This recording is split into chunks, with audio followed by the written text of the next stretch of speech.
c'est un peu votre métier, là, quand vous voyez ça. Là. Vous Oui, dites quoi? C'est un divorce? Je dis quelque part. Oui, il y a un divorce. Mais pour moi, il n'est pas entre l'entraîneur et le joueur. Il est entre le joueur et le club. L'entraîneur, il n'est qu'un moyen là au milieu et il porte maintenant l'esprit du club. L'esprit du club, il n'est plus là. Il va partir. Il a annoncé qu'il ne resterait pas. Il ne fait plus partie de l'équipe. En plus, Kylian le confirme. Il est payé quand même. En faisant ce qu'il. Mais il est payé. Mais il va continuer à jouer. Ce que dit Greg est vrai. Il va continuer à jouer les 3 mois. S'il se qualifie en Coupe d'Europe et les matchs de Coupe de France, il fera les matchs, il a envie il sera présent et l'entraîneur le fera jouer. Je ne vois pas Luis Enrique ne pas le mettre dans le match de contre la Real. Contre la Real. Je veux dire, mais non, parce que là il joue quelque chose. Son équipe joue quelque chose, le club joue quelque chose, donc il va utiliser ses meilleurs joueurs. Le reste, il peut toujours dire que Barcola, il est meilleur qu'Mbappé s'il veut. Voilà. Ou Colomboigny, il est meilleur. En le sortant à la mi-temps. En le sortant alors que... je demande audience. Ah, vous demandez audience. Je demande audience. Elle n'est pas encore accordée parce que je n'avais pas fini. Pardon. J'attends la fin. Le président va trancher. Il faut que je tranche. Il faut que je donne raison à l'un à l'autre. Non, parce que je confirme, moi, le divorce, c'est entre le club et le joueur, pas l'entraîneur. L'entraîneur n'est qu'un moyen juste audience. Au milieu. Je demande juste audience. Est-ce que vous l'acceptez, président? Allez. Oui, merci, vous êtes bien. Magnanime. Président, voilà, cas de la hauteur. Non, moi, j'entends effectivement, on sent que c'est au-delà de Luis Enrique et que Luis Enrique exécute quelque chose qui est dans l'air. C'est-à-dire qu'effectivement, le club n'a certainement pas digéré ce qui s'est passé. Et comme on dit, les Qataris, tu ne les quittes pas. C'est eux qui te quittent, mais tu ne les quittes pas. Là, c'est Kylian Mbappé qui les quitte. Mais quand même, je trouve qu'il le fait avec beaucoup de zèle. Parce que contre Rennes, tu es mené. Évidemment, tu es mené, tu sors ton meilleur joueur, ça tombe sous le sens.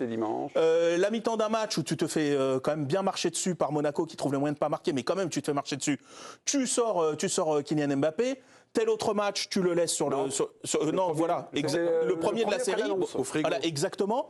Alors que quelques semaines plus tôt, si tu veux, contre Revel, tu le mets 90 minutes. Contre Orléans, tu le mets 90 minutes en disant, quand Kylian Mbappé veut jouer, comme avec le staff, on est obligé de le laisser. Brest, ça se mêle contre Brassier, enfin la semelle de Brassier en coupe. Oui.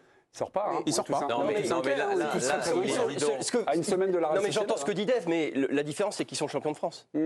Donc il a une attitude sur ces matchs-là. Il a une attitude sur les matchs de Ligue 1. Et il va l'utiliser au maximum qu'il peut. Effectivement, il y a un côté provocation. Bien mais est-ce que Mbappé va répondre non et c'est pour ça qu'il n'y aura pas de divorce? Alerte générale, on a les premiers mots de Luis Enrique qui viennent d'arriver en conférence de presse. La question lui a été posée, à mon avis, sur son coaching. Si c'est sur un corner, c'est non. Giovanni Castaldi est aux manettes. On y va, les petits Luis Enrique. Bonsoir coach. Voilà. Giovanni Castaldi, la chaîne L'Équipe.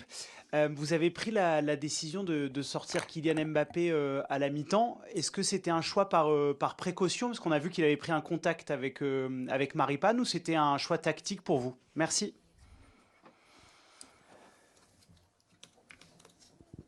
« 100% décision de l'entrenador. Et pour quelle raison Tarde o temprano nos vamos a tener que acostumbrar a jugar sin Kylian. Y como entrenador, mi objetivo es siempre buscar lo mejor para el equipo, lo que yo considero mejor para el equipo. Alors c'est 100% la décision du coach et je pense que tôt ou tard il faut qu'on s'habitue aussi à jouer sans Kylian. Donc voilà, c'est ma décision et c'est une décision que je prends moi dans l'objectif, selon moi, dans l'objectif d'avoir le meilleur pour l'équipe.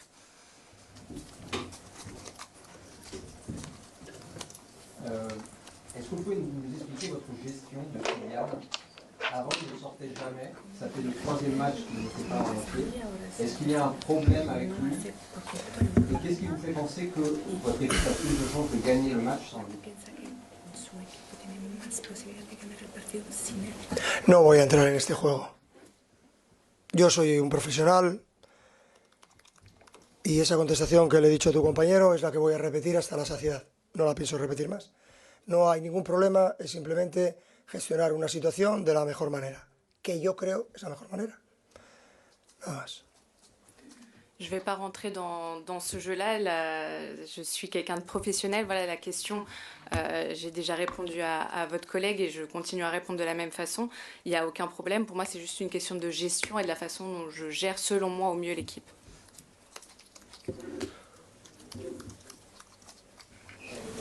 Bonjour, Baptiste Bécard de l'AFP. Pour autant, c'est le deuxième match nul d'affilée avant le match très important pour la Real Sociedad. Est-ce que vous ne prenez pas le risque en sortant Kylian Mbappé à la mi-temps d'alimenter des polémiques à un moment où l'équipe a besoin de plus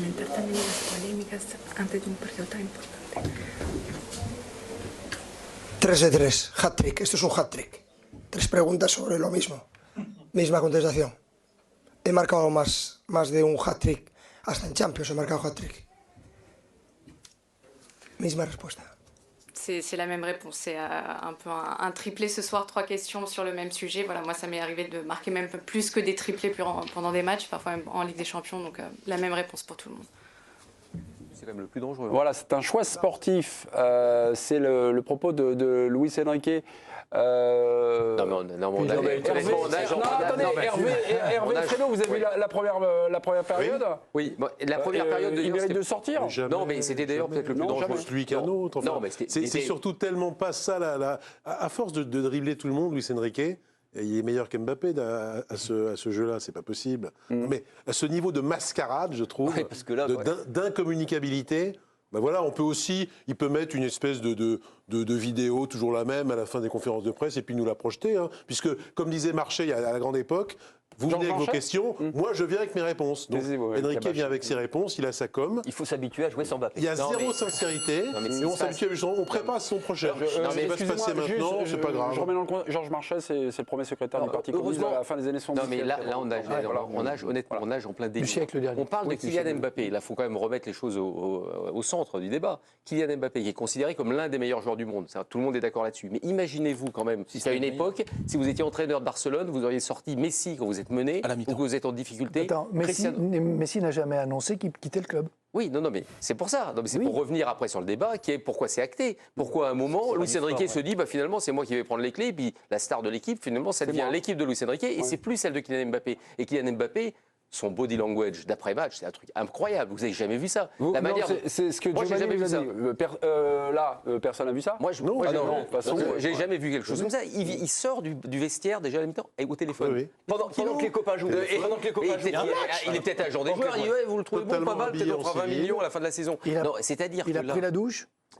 En 15 minutes, il a fait ça, c'est express. On parle de la star du championnat de France. Il y a un mois, c'était un héros absolu. Personne ne pouvait toucher, l'icône. Tout le monde était en train de lustrer la statue. Et aujourd'hui, ça devient un moins que rien, quasiment, parce qu'on se dit finalement le premier qu'on va faire sortir c'est lui. Quand vous avez des joueurs comme Ramos qui était complètement à la rue, il a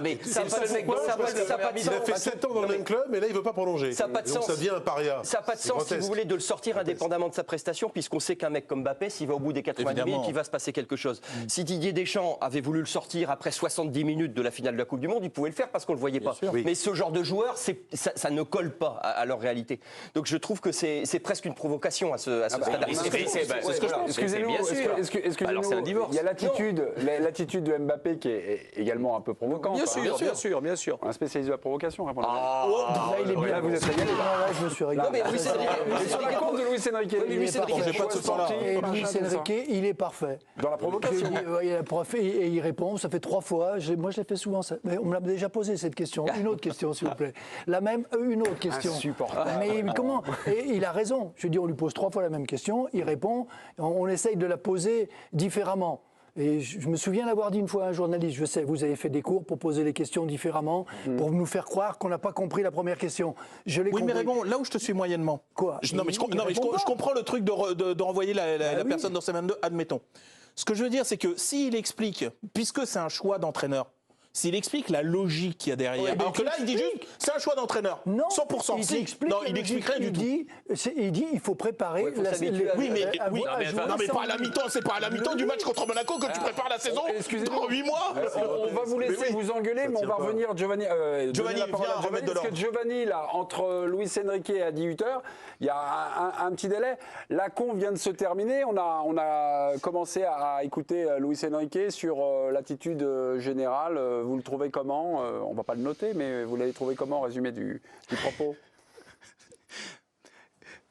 Il est fidèle à lui-même. Quand il a des messages à faire passer, il répond de manière honnête. Quand il n'a pas envie de nous répondre, il ne nous répond pas. Là où je ne suis pas d'accord avec Raymond, c'est qu'il n'a pas eu 3 fois les mêmes questions. Moi, je pose la question en lui disant pourquoi vous l'avez sorti. Est-ce que c'est un problème musculaire? Il dit non, c'est un choix 100% assumé. Il y a pas de, je prépare l'équipe. Il y a une relance d'un confrère de l'équipe qui lui demande d'expliquer sa gestion de Kylian Mbappé. Et là, encore une fois, il ne veut pas répondre. Ça me rappelle la scène qu'on avait eue après le match aller face à la Sociedad où il met Lucas Beraldo latéral gauche alors que c'est pas son poste, il met Lucas Hernandez sur le banc de touche et qu'on lui demande tout simplement pour quelle raison tactique, pas en étant méchant, pour essayer de comprendre, parce que évidemment que Luis Enrique connaît mieux le football que nous tous, il n'y a pas de souci là-dessus. Et puis là, moi, il m'avait répondu à l'époque, vous posez les questions, moi j'entraîne, et voilà. Donc il dit ce qu'il a envie de dire et puis il est fidèle à lui-même, quoi. Je pense qu'il n'a pas beaucoup de respect pour nous, mais c'est pas très grave.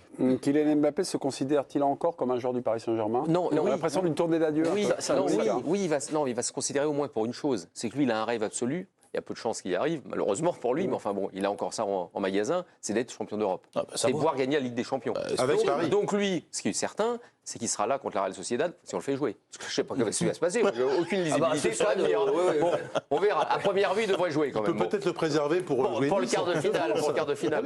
Donc s'il joue, il sait que lui, il a un objectif absolu, c'est pouvoir remporter une Ligue des Champions avec le Paris Saint-Germain. La quitter là-dessus, ce sera un truc incroyable. Donc mettons le reste, il l'a pris au second degré d'une certaine manière, parce qu'il doit être hyper touché. On voit les grands sourires, il va voir maman, on fait des selfies, mais on le connaît, c'est un super compétiteur. Donc là, il y a une sorte de boule au ventre. C'est pas n'importe où il était sorti à la mi-temps. C'est à Monaco, c'est son club.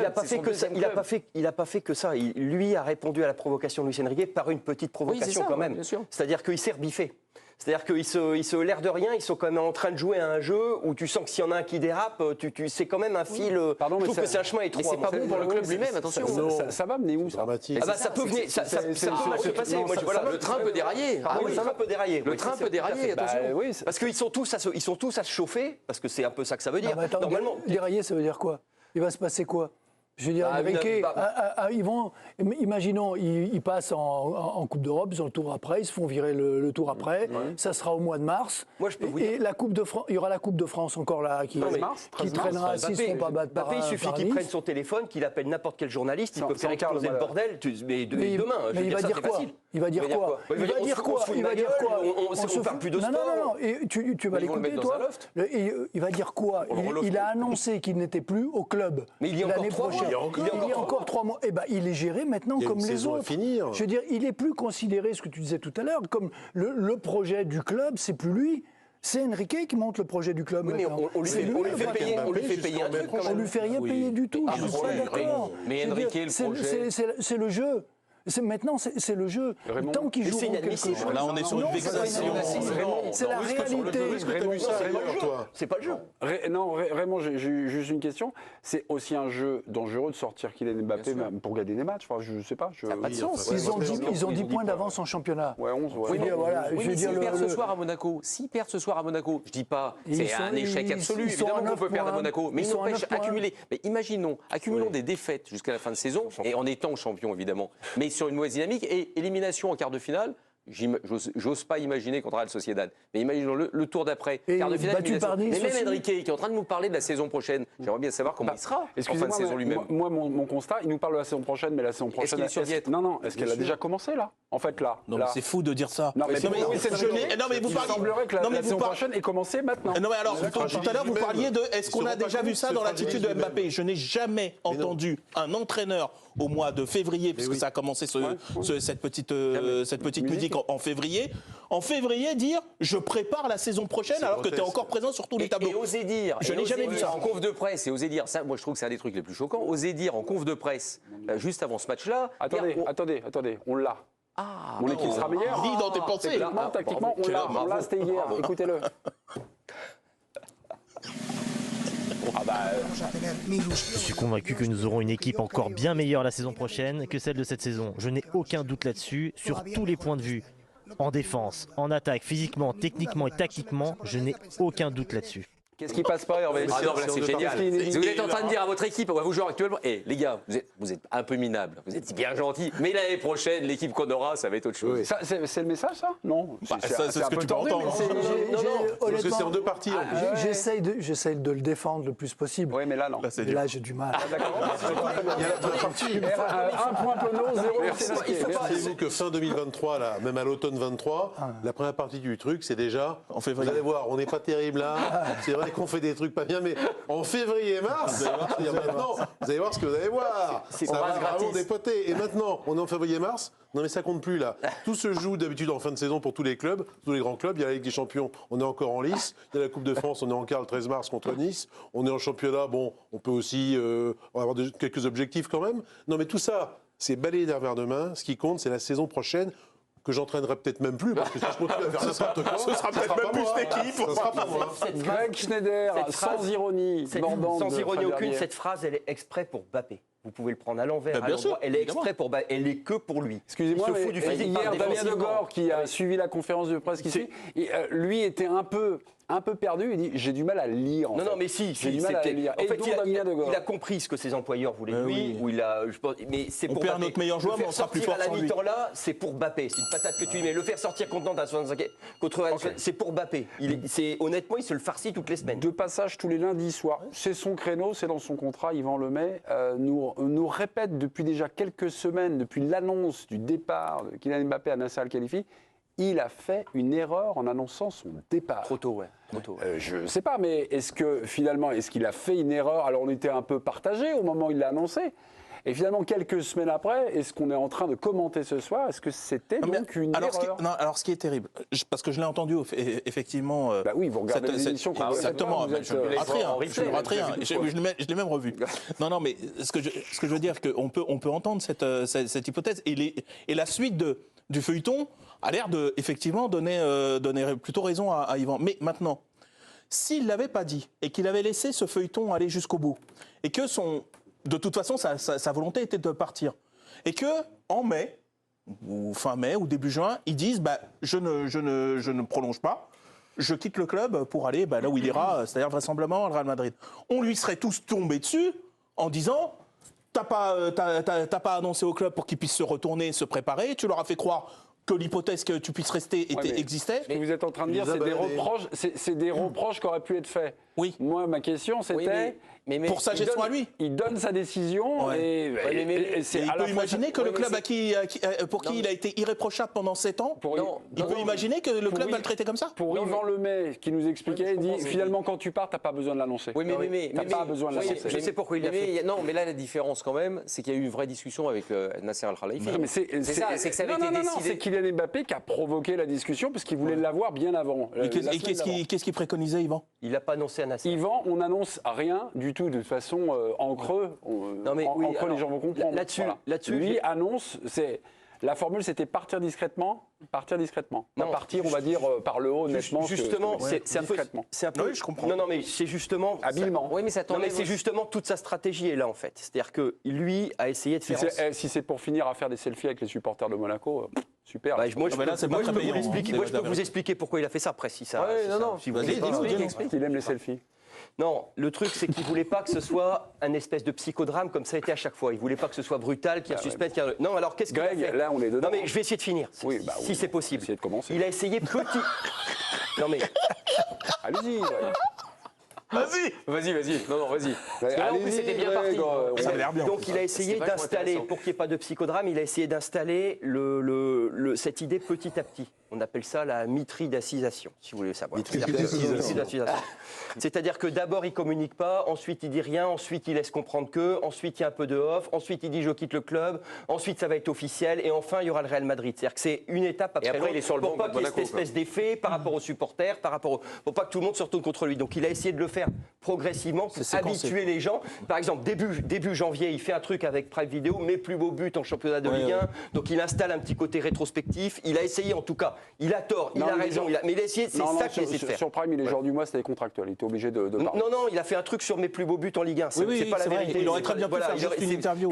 Sous-entendu, je me tourne vers... Voilà. Non, c'est vrai, c'est un vrai choix de faire autrement. Écoutez, si je vous dis ça... Donc en fait, il a essayé d'installer pour pas qu'il y ait de choc ou de psychodrame. Voilà. En tout cas, il a peut-être tort, peut-être qu'ils vont les mêmes raisons. Non, mais il ne faut pas oublier en tout cas, d'où on part aussi. Oui, il ne faut pas oublier d'où on part. Là, je peux comprendre aussi ce raisonnement-là. Voilà. Parce que, rappelez-vous l'année d'avant, quand ça a été la fin, ça a été le carnaval. Lui, peut-être que d'une certaine manière, faire ça, il ne pensait pas qu'il y aurait telle réaction de la part du club. En tout cas, de Luis Enrique. Je pense qu'il a sous-estimé ça. Il a sous-estimé ça. Mais surtout, ce qui est important, c'est que peut-être que ça le libère. Il s'est dit, je vais être libéré. J'aurais pu la pression que j'ai eue l'année dernière, quand il a fallu les derniers mois, est-ce que je vais décider, je ne vais pas décider, je pense. En 2022. En 2022, l'année d'avant. Je vais penser ci, je vais penser ça, etc. Mais là, son choix a été fait depuis longtemps. Mais il est fait depuis cet été, en fait. La question, c'est à partir du moment où son choix a été fait, il s'est peut-être dit, il s'est peut-être senti contraint ou obligé, ça l'a obligé à se dire, je le dis, et moi, ça va me libérer d'un poids. Savoir que de toute façon, je ne suis pas l'année prochaine. Peut-être. Et lui, il ne pouvait pas imaginer que Luis Enrique allait le mettre sur le banc. Moi, je crois à Nantes, l'enlever après 65 minutes contre aide. Je crois qu'il n'a pas imaginé ça. Parce que personne n'a réalisé. Bon, là, on a fait parler les gars qui pensent pour Mbappé. Ok, très bien. Ce soir, factuellement, là, les selfies, son truc, son attitude, la rigolade, le machin, tout ça, vous le trouvez comment? Il est dans la posture de quelqu'un qui dit ça me touche pas ce qui s'est passé. Non, c'est ça. Oui, non, il répond à la provocation par une provocation. Je prends mes distances, je reste fort. Il n'a pas la mine des confites, il veut pas leur donner ça. Oui, mais c'est quand même un geste provoquant vers le PSG. On peut pas dire le contraire. Mais avec le côté, ça va, je suis serein. Maintenant, on n'écoute que Frédéric, parce que Frédéric, il parle pendant Dave. C'est pas dans votre contrat de parler quand les autres parlent. Oui, mais c'est The Voice. Silence, on écoute Fredo. Alors, moi, il y a deux choses que j'ai jamais vues. Vraiment jamais. Un joueur à la mi-temps qui n'est pas blessé, son entraîneur nous le confirme, il n'est pas blessé, il ne se remet pas dans le survêtement du club ou autre, il ne s'installe pas avec ses coéquipiers, il se change en 15 minutes douche comprise, il arrive avec son téléphone, et il vient avec sa maman dans les loges VIP. Pendant le match. Ça, j'ai jamais vu déjà. Deuxième chose que j'ai jamais vue, le joueur dominant de votre club depuis 7 ans, votre meilleur joueur, le joueur historique du Paris Saint-Germain, qui est traité désormais comme un sale gosse ou comme un paria, comme un moins que rien, juste parce qu'il décide, après 7 ans au club, de s'en aller. De quoi on parle? De qui on parle? Et est-ce que j'ai déjà vu un joueur traité comme ça? Jamais. J'ai vu Lewandowski il n'y a pas longtemps, Lewandowski partir du Bayern. Il a été utilisé. J'ai vu des tas de joueurs. Ouais, mais Rabiot, c'est pas le même statut. C'est pas le même statut qu'Mbappé. Il était juste international français. Oui, il n'était pas international en titre. Non, c'était quand même très en dessous. Mais Rabiot, c'est déjà la question. On te parle du joueur emblématique d'un club. Et Fred, la question que tu peux te poser, c'est s'ils sont éliminés en Ligue des Champions, mais qui te dit qu'il va pas retourner au loft? Oui, c'est ça. Finalement, les 2 derniers mois, puisqu'on prépare la saison d'après, on est déjà champion. Donc il a attaqué la saison dans le loft, il est pas le finir dans le loft. Ça fait un choix sportif. Il n'a pas le droit. Non, mais le fera. 2 fois le loft, on n'a pas le droit. C'est au début de saison, il n'y en a pas. Non, mais il y aura un choix sportif. Il n'y en a pas. C'est pas possible. Il y aura un choix sportif, en fait. Pardon, mais il y a quelques minutes sur ce plateau, je crois que c'est vous, Hervé Penaud, vous avez parlé finalement du prochain match contre la Real Sociedad. Là, ce soir-là, on est donc le divorce à peu près acté, sauf pour Raymond, sauf pour Greg. Si, il y a un divorce. Mais divorce entre le club et le joueur, mais le prochain match. Suspense. Qu'est-ce qui se passe maintenant là? Non, mais alors, titulaire, c'est Luis Enrique. Non, moi je pense qu'il sera titulaire parce qu'il y a quand même une espèce de séparation sur... quand même, ils ont beau dire la Ligue des Champions n'est pas un objectif et tout. Malgré tout, à l'échelle de Paris, compte tenu de du rapport de force en France, ils sacralisent quand même ce rendez-vous. Ça y est, ils ne vont pas s'amuser à ça en Ligue des Champions, surtout dans des conditions où tu as pris la Real Sociedad et tu as 2 buts d'avance. Ils vont pas massacrer ça. Par contre, ils ont un peu de marge. Oui. Je ne pense pas qu'ils peuvent l'utiliser pour... Non, je pense pas qu'ils vont... Enfin, c'est fragile. Je veux dire, Paris, même quand ils avaient 4 buts d'avance, ils se sont fait remonter avec des équipes qui étaient autrement plus fortes que celle-là. Mais par contre, moi, quand on me dit Mbappé va rester pro, etc., moi, je doute pas qu'il reste pro. Mais le fait est que là, mais maintenant... ce soir, là, c'est pas pro, là, ce qu'il fait, là. Alors, exactement. Moi, je trouve que ce soir, symboliquement, quand même, il s'arrache du groupe. Ouais, un peu. Il a plus la tenue, il se réinstalle pas avec eux, il a une attitude qui est tout autre, c'est-à-dire qu'il est complètement déconnecté d'un match qui existe quand même. Ouais. Et moi, on me fera pas croire que à un moment, à haute altitude, quand tu joues ces rendez-vous-là, si tu fais pas complètement corps avec ton équipe, ça peut aussi se retourner contre toi. On parle pas d'un joueur lambda, on parle de Kylian Mbappé, sur qui à peu près tout repose. Dave, président, il dit juste ou il est gens? Non, parce que c'est méconnaître la vie du vestiaire. Là, je peux en parler. Ouais. Je dis, les mecs, ils sont solidaires. Ouais. Ils comprennent ce qu'ils vivent. Ils comprennent qu'ils partent. Je veux dire, eux, ça les dérange pas. Ils comprennent qu'il ait pu l'annoncer. Il n'y a aucun sentiment de trahison de la part du vestiaire. Non, d'accord, ok, très bien. Je veux dire, là, au contraire, les mecs, c'est tout ce que pourra faire l'entraîneur contre Mbappé, qui pourra être un problème pour les joueurs. Parce que c'est celui-là, puis après, ça pourrait être eux. Exactement. Et donc, c'est là... Est-ce que là, il n'est pas en train de rompre le contrat de confiance avec l'ensemble du groupe en faisant ça au plus emblématique d'entre eux? Non, qui Enrique. L'entraîneur, mais il a le pouvoir. Ah oui, je parle d'Enrique. Non, la différence, c'est qu'il a le pouvoir. Oui, il a le pouvoir, c'est lui qui décide maintenant. C'est plus Mbappé. Moi, remettre mon destin dans quelqu'un qui finalement te le fragilise à ce point. Tu es obligé. Tu es là, tu veux jouer. Dave. Ceux qui fait jouer en plus, je veux dire, c'est des joueurs qui ne sont pas dominants et il peut changer. Donc c'est lui qui a le pouvoir. Ce que nous a dit Dave, la provocation, l'enfantillage de Kylian Mbappé, ça vous a un peu surpris, un peu gonflé? Non, c'est pas que ça me gonfle. C'est juste que pour moi, c'est pas aussi anodin que ça. Oui, moi, je me demande dans quelle mesure. Attendez, à force, on a beau dire, on prend toujours Mbappé pour un cyborg, mais c'est aussi quelqu'un, quand il a des problèmes, il se blesse. Voilà, exactement ça. Non, mais ce que je veux dire, on a toujours l'impression que Mbappé tout glisse sur lui. Non, tout ne glisse pas sur lui. C'est exactement. Et voilà. Heureusement, mais c'est un être humain. On est bien d'accord. Et moi, je pense qu'à force de multiplier ces provocations-là, je te mets pas, je te fais sortir quand on a besoin de toi, je te fais sortir carrément à la mi-temps, et j'assume complètement, et je donne même rendez-vous à l'an prochain, et j'envoie même un message au reste de l'équipe en disant de toute façon l'année prochaine vous serez tous bien, on sera bien meilleurs. Moi je pense que tout ça peut avoir un effet sur la suite. Vous avez un nouveau message. Omar, on a un nouveau message. Une question de téléspectateur peut-être? Forcément, on en a beaucoup des messages en ce moment même sur l'équipe Connect au vu du sujet. On a un ancien supporter du Paris Saint-Germain qui visiblement, ça lui rappelle quelque chose à ce garçon. Parigo75 nous demande, est-ce que ça vous fait penser au clash Luis Fernandez-Ronaldinho? Non. Parce que mais c'est pas le même statut. Mais oui, maintenant, il faut se rendre compte, Ronaldinho, c'était un jeune joueur qui arrivait, c'était pas tout à fait la même chose. Mais Kylian Mbappé, c'est la star du football français. Est-ce que tout à l'heure, tu as fait la référence à Didier Deschamps, et c'est très intéressant, parce que jamais quelqu'un comme Deschamps se permetrait d'utiliser un joueur de cette manière-là. C'est impossible. Oui, mais là, et puis, Ronaldinho, une précision sur Ronaldinho. Le parallèle est habile, non? Ronaldinho, c'est pas la différence, c'est que Ronaldinho, c'était un génie aussi. Mais il était, contrairement à Mbappé, qui est très professionnel, il était pas du tout professionnel. Il sortait sans arrêt, c'était les excès. Surtout sa première saison, celle du PSG. Non, puis attendez, il y a quand même un truc très différent. Ronaldinho, c'était parce qu'il n'était pas sérieux par ailleurs, donc c'était par rapport au sport. Mbappé est, à ma connaissance, nickel à l'entraînement, tout ça. Par rapport à ce qu'a dit Dave tout à l'heure, je voudrais dire un truc. Moi, il y a quelque chose qui m'inquiète, c'est si on assombrit un peu son karma ou le risque de blessure. Est-ce qu'il n'y aurait pas un truc, est-ce que tu mettrais pas le joueur, est-ce que tu favoriserais pas, est-ce que tu fragiliserais pas? Non, mais parce que tu... Non, mais il fait pas ça pour ça, quand même. Non, bien sûr que non. Mais la conséquence, ça peut être ça. Ça peut mener à des... Moi, c'est ça, à la rigueur, on peut pas lui mettre sur le dos. 52, 48. Tu le contrains... Tu le mets pas dans de bonnes conditions. Mentalement, tu l'affaiblis. C'est pas le seul joueur.